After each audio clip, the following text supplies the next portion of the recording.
Welcome to Home with Simone. My name is Simone, and a huge thank you to each and every one of you that continuously supports my channel. Today's video is taking a peek inside one of my cupboards. I've never shown you guys in my cupboard, so this is a little bit of a treat.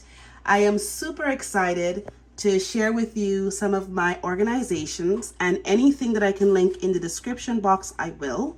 These jars that I have my olive oil and my maple syrup in, they are all from Amazon, so check that out. I will link it in there. The higher Lazy Susans, they're all from Dollarama. I paid $4.75 for it. I don't have labels on all of my oils because it's all the same oil. I only use olive oil. So I had these two stickers, I put it on there, and these will only ever have olive oil in it. In the middle section here, I have maple syrup. So they're both maple syrup, and then I don't have anything in these two bottles. I don't just want to fill anything in it, so I left them in there empty, but I'm sure I will find something, or maybe even try a different type of maple syrup and then put that in the other bottles. But for now, this is what I have in.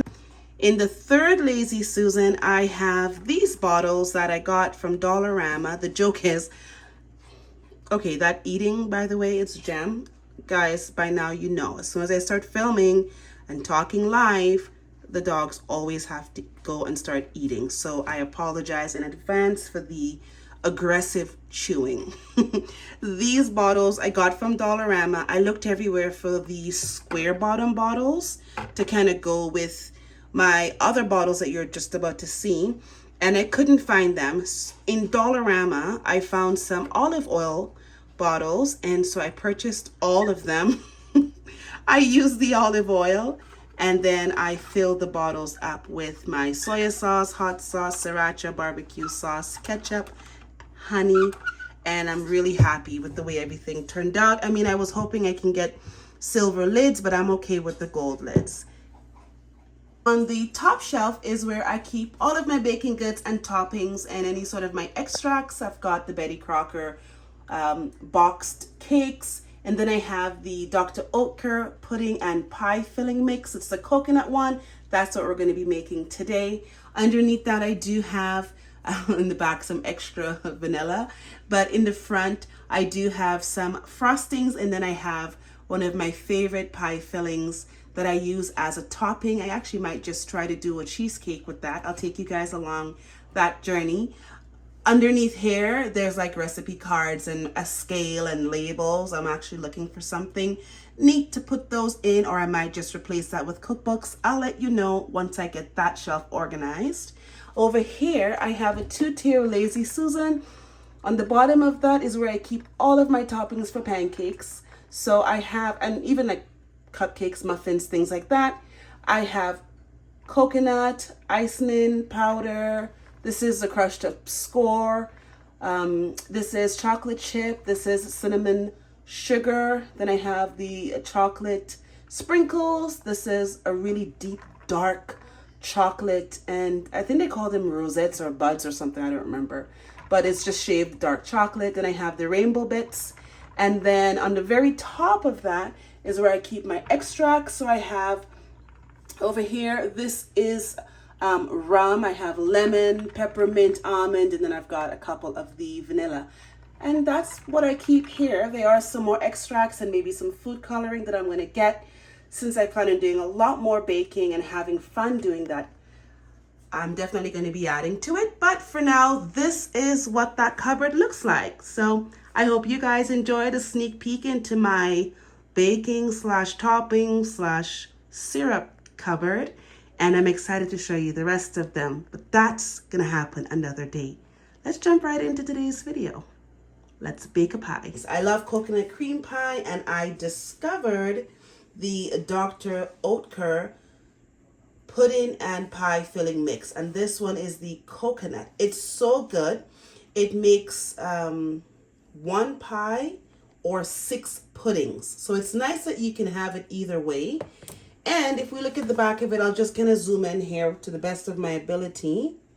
So those of you that need to see the ingredients or the nutritional information or guide, I don't know if I have it there. You guys can see it here. Okay. When I'm editing the video, if this doesn't show up clear, I'll just go ahead and do a screenshot so that you have that. The good thing about this recipe is it's super easy. All you need to do is, well, you can have your pie crust, you can make that yourself, but I just buy the graham cracker pie crust. I've seen like Oreo, and if you're making it on your own, there's so many different ways that you can make this. I've seen people do it and have it flavored with apple and different things like that. I'm not that creative. I'm just going to stick with the regular graham pie crust. And then good old 2% milk, and super simple. So in a saucepan, we're going to just mix the contents of the pouch in the box, and we're mixing that with 3 cups of cold milk or 750 milliliters of milk. So we're going to jump and do that right now, and then we'll move on to step number 2.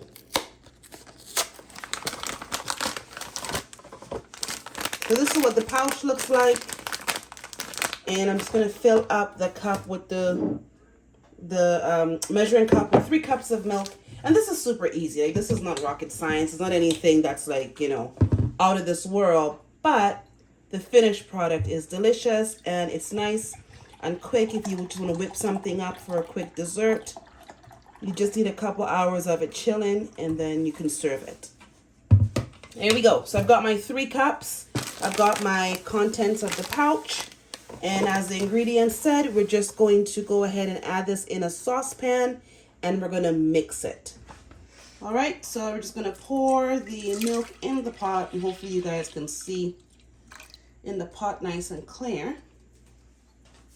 And then add my contents.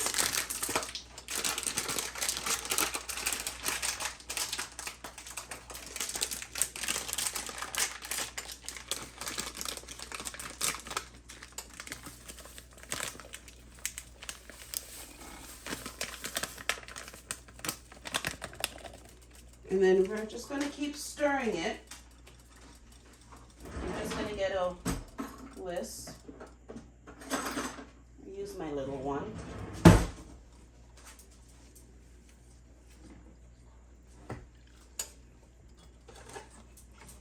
And this is it. Last time I made this, it was really, really easy. It came out really nice. There was no chunks or anything like that. I actually bought it by accident. I didn't even realize the flavor that I had purchased. And the thing is, when I'm looking at it, I thought, oh my goodness, it's not going to taste nice. I'm going to need to go and buy some coconut to put in it, because you don't really see the coconut flakes, but after it's all done, you see it and you taste it. So that was a pleasant surprise. So let me see here. Stir continuously over medium-high heat, 15 minutes to prevent burn. And then when it comes to a boil and begins to thicken, I'm going to stir for 1 more minute and then remove it from the heat and continue to stir twice in a 5-minute period. So medium-high heat for me, I don't know if you don't have a digital stove. For me, I always say medium-high is around 6, 7. If you have the numbers that go from minimum, and then it says 1, 2, 3, 4, 5, 6, 7, 8, 9, right up to max, which is 10. So I always start off with it at 6 for medium-high, because medium to me would be the middle, which would be 5. Anything above that and below 8 would be medium-high to me. And it works for me perfectly fine. But you guys know your stove, so just kind of use that as a guide and do what works for you for the stove that you have, because everybody's stove is different. That's just a guide to let you know, okay, this is how warm or how hot it's needed in order for this to start to set.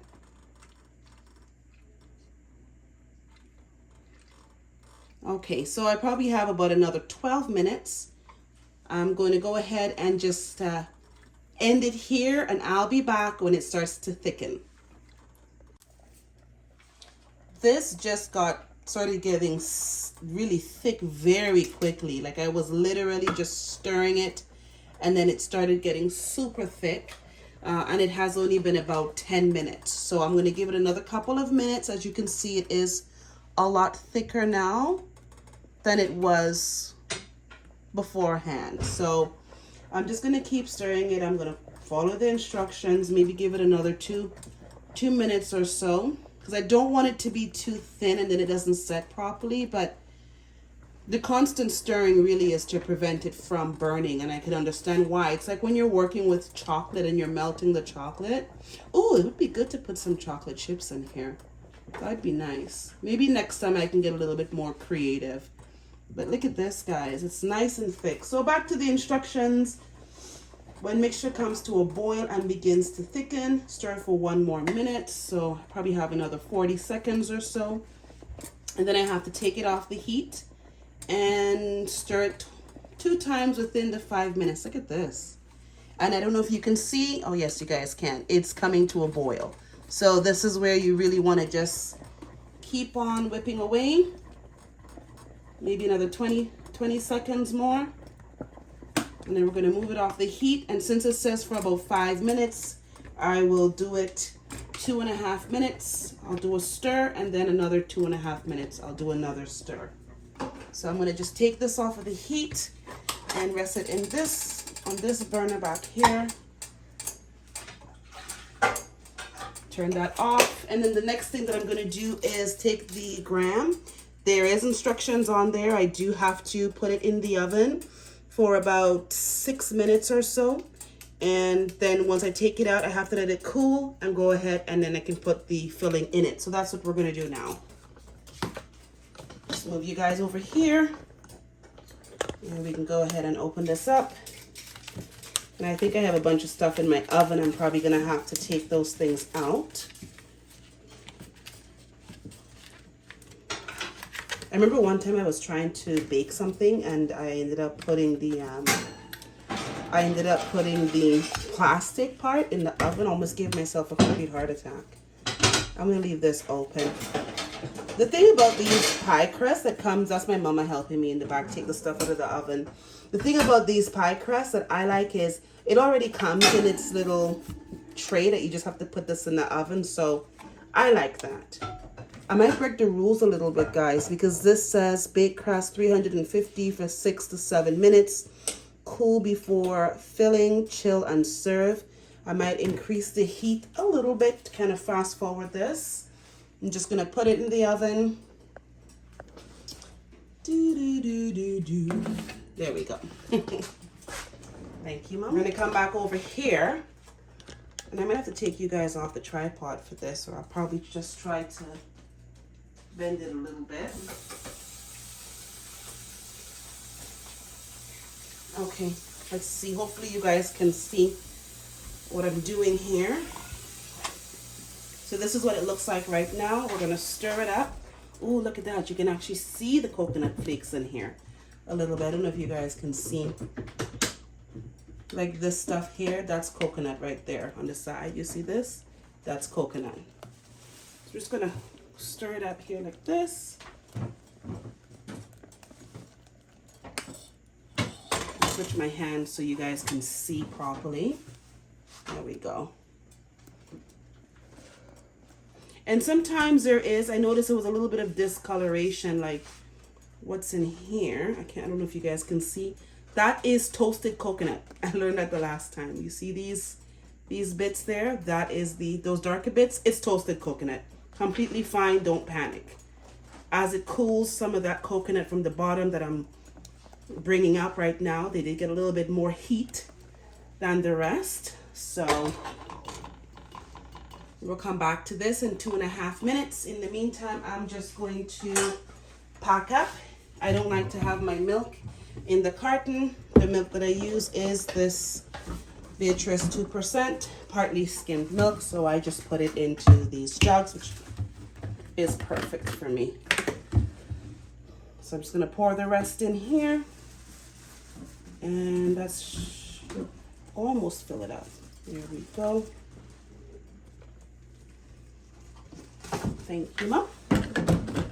Put this in the fridge. And I'm a big believer, guys, when doing anything, you clean as you go, so when you're done, you don't have to worry about it. I'm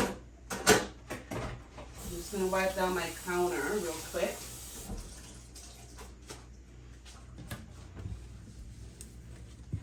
and just get everything prepped because the pie is going to be, or the pie crust I should say, is going to be hot. So I'm going to put this down so that I don't cause any issues on my counters, because you guys know I just did these counters. If it's your first time tuning in and you haven't watched any of my videos and you're curious as to how I did the peel and stick, go check out my home update videos or home or kitchen refresh video. They're all linked in there. I did my cupboards, I did my countertops. So I think you would appreciate that and enjoy it if you're looking at cost-effective ways and renter-friendly upgrades to your home. So it's been about 2 minutes, I would say. I'm going to rinse out the whisk and stir the pot one more time.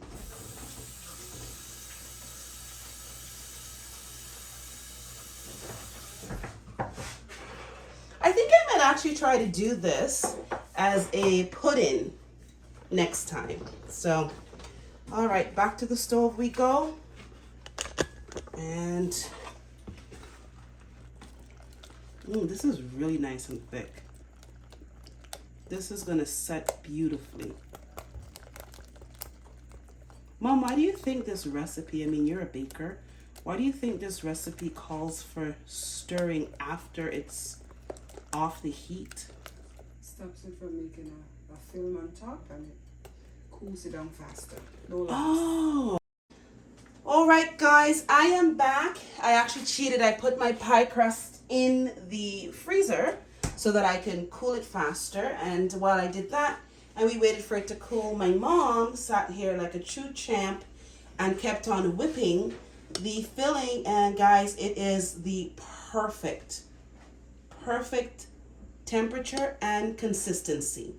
So let's go ahead and get this into the crust. This part is always super satisfying to me. Let me see if I can do it with the other hand so that you guys can see what I'm doing. There we go.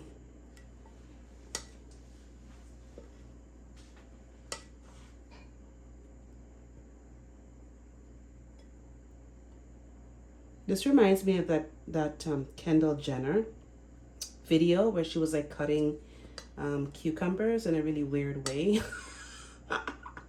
Because I'm trying to hold this for you guys to see, it feels so unnatural right now. I mean, I can do it, but probably looks weird on camera. All right, that is that. Now I'm just going to kind of level it a bit. I can move it off of this because it's no longer really hot. So I'm okay, I can rest this here. And anybody who's ever watched their grandparent, their mom, their aunt, their cousin, their sister, you've probably seen them do this.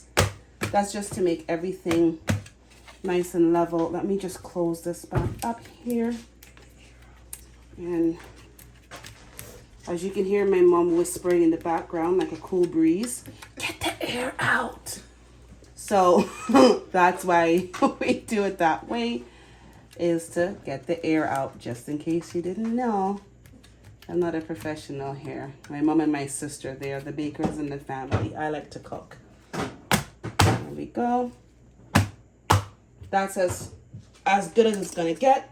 Take my coconut and we're gonna put quite a bit on top of it, even though they have in here, and this coconut is sweetened. I'm not using the unsweetened one because why not, right? Here we go. And the instructions does say leave this for a couple of hours. At least 2.5 hours is what you want to leave it for, in order for it to set in a way that you can cut it. If not, it's just a little bit too liquidy. It's too soft and it loses its shape and it's not as appetizing. And you can, like I said, you can put lots of other things on this. If you guys want to see me make this pie with different ways, let me know in the comment section. You can add peanut butter chips, chocolate chips, dark chocolate, berries, all sorts of different things. You can have fun with it. I find pie filling is a lot like pancake mix. You can just add just about anything to it. Now I'm going to put this bad boy in the fridge, let it sit, and I'll show you guys. And this is the coconut cream pie, guys. It came out so good. Absolutely love it. It's got a really nice thin crust. That's my preference.